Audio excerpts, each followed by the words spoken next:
Kua roa tētahi o ngā ringa toi o Ōtaki e ngana ana kia māhora atu i āia te reo Māori ki ngā kokonga o tōna hapori.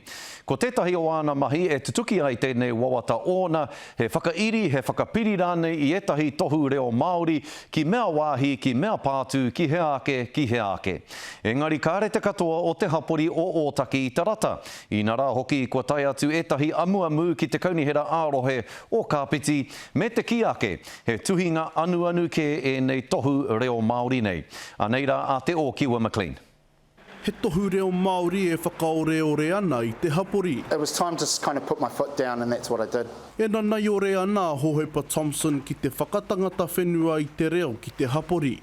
Mā te whakairi i ngā tohu reo Māori pēnei ki ngā ipu para o te taone.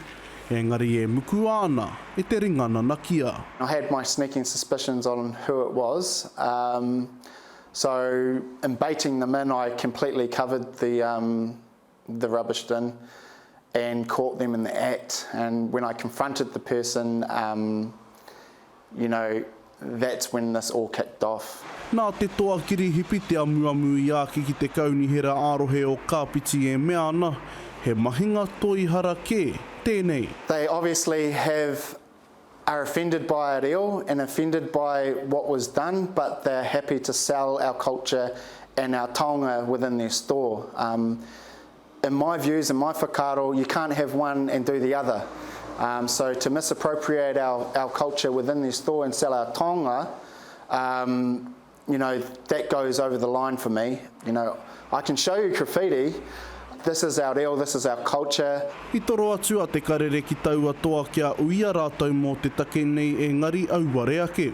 Hākua e hanga pauri ana, Thompson e pēnei tia ana tō tātou reo, e tūranga hākua ana i te urupare, a te kaunihera. We're kind of working with Ōtaki Elevate, Ōtaki Yard, about kind of creating an initiative that they can then do this as a Reorua town. So that's the kōrero that we've had lately, and it's just an ongoing conversation that we'll need to have.